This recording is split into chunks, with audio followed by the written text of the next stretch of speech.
So thank you very much. Have a seat, please have a seat. First తెలంగాణలో ladies first, ఎందుకంటే ఇక్కడ reservation బాగా నడుస్తుంది. Good morning. Thank you leaders. చాలా చాలా హ్యాపీ ఉందండి. ఇది రెండో సెషన్, రెండో చెప్పారు. సో ఇంకొక స్వీట్ కావాలా, ఇంకో లెటర్ కావాలా? నెక్స్ట్ ప్లాన్ చేద్దాం. ఫ్రెండ్స్, నా పేరు పూర్ణిమ దాస్ అండి. నేను ఒక హోమ్ మేకర్ని. 5 years నుండి బిజినెస్ చేస్తున్నాను. సో ఒక గురువు ఉన్న రాజ్యంలోకి కాకి వెళ్తే హంస అయితే వస్తుంది కదా. ఎప్పుడైనా అర్థమైందా ఎందుకని? కానీ కాకి ఏంటంటే చెడు వదిలేసి మంచిని హంసగా వస్తున్నాయంటారు. హంస పాలు ఎదురుగా పెడతానంటే అంటే నేను చూడలేదు, విన్నాను. నీళ్ళు వదిలేసి పాలు స్వీకరిస్తాడ.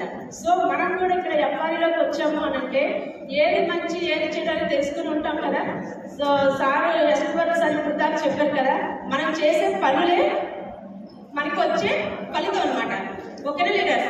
సో చాలా మంది ఏంటంటే అప్లైన్స్ డౌన్ లైన్స్ అందరూ ఉన్నారు. సో నేను ఒక అప్లైనే, నేను ఒక డౌన్ లైనే. కానీ ప్రతి ఒక్కరు ఈ పాత్ర అయితే ఈ పాత్రలో ఉంటాము.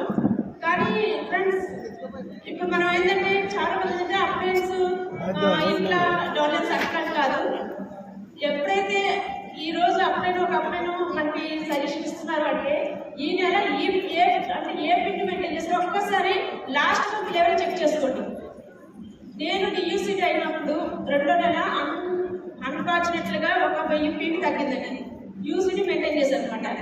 కానీ అశోక్ సార్ ఫోన్ చేసి చెప్పలేరు కదా, మీరు డియూసీటీ అయ్యారు కానీ ఈ పిన్ మెయింటైన్ చేస్తాను చెప్పలేరు, ఏ అప్లైన్ చెప్పలేరు. కానీ సజెషన్స్ ఇస్తారు, మేడం ఇంకా పెంచుకోవాలి అని. సార్ చెప్పారు, ఓకే అర్థం చేస్తున్నాను. టీసీడీ మెయింటైన్ చేస్తాను. టీసీడీ మెయింటైన్ చేసిన తర్వాత మళ్ళీ అశోక్ సార్ నుంచి ఫోన్ వచ్చింది, మేడం ఇంకా పెంచాను మేడం అంటే ఏంటప్ప ఎన్నికలు చెప్తున్నారు అని ఆలోచించాను. దాసరికి అడిగితే లాస్ట్ మంత్ లెవెల్ ఒకసారి చూసుకోవాలి. ఓకేనా? సో చూడండి, మన అంటే తల్లిదండ్రులకి పిల్లలు ఎంత ఎదిగినా వాళ్ళ గుణగణాలు వాళ్ళకి తెలుసు కదా. సో ఇంకా పెంచుకోవాలి మేడం, ఇది కాదన్నారు. మళ్ళీ టీసీడీ నుండి మనకి టీసీడీ మెయింటైన్ చేసుకున్నాము. సో ఇప్పుడు పర్ఫెక్ట్. ఎస్, ఇప్పుడు ఏంటంటే ఇంకా అశోక్ సార్ ఏమంటే ఇంకా 10% కాదు మేడం, 100% ఇంకా బిజినెస్ గ్రోత్ పెంచుకోండి. అది కదా అప్డేట్ రావాల్సిన మాటలు. ఓకే లేదా? సో మనం ఏంటంటే ప్రతి ఒక్కరు ఏంటి అప్డేట్ ఎలా చెప్తున్నారు, ఇట్లా కోపడుతున్నారు అనుకుంటా. కానీ ఈ పెన్ను అంటే చాలా మంది నిజమే కాదు, ప్రతి ఒక్క సమస్య ప్రతి ఒక్క ట్రిప్లో ఉంటుంది. సో స్టార్ అవుతారు కానీ సిల్వర్ మెయింటైన్ చేస్తారు. అప్పుడు దృష్టి ఏంటి? ఇప్పుడు కంపెనీ అంటారు కదా, 3 నెలలు మెయింటైన్ చేస్తే కార్బన్ ఇస్తారా లేదా? ఎందుకు అంటే ఆ మెయింటెనెన్స్ లో మనకి లోడ్ పట్టు తెలియాలని. మళ్ళీ హాస్పిటల్ రీచ్ అవ్వాలంటే 3 నెలలు మెయింటైన్ చేస్తే పర్ఫెక్ట్, మళ్ళీ హాస్పిటల్ మనకి రిలీజ్ చేస్తారు. ఒకలేదు. సో అప్లై దృష్టిలో కూడా మన పిన్ను లెవెల్ మాత్రమే చూస్తారు. పిన్ను వన్ టైం అచీవ్మెంట్ కాదు. ఇది గుర్తుపెట్టుకుని ఫ్రెండ్స్, మీ యొక్క లాస్ట్ ఒకసారి చెక్ చేసుకొని చూడండి.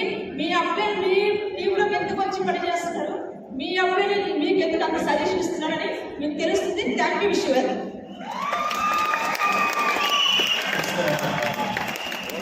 పరిపాలన కానీ చాలా సీరియస్గా ఉంటుంది. ఇప్పటివరకు మన గ్రేట్ చెప్పిన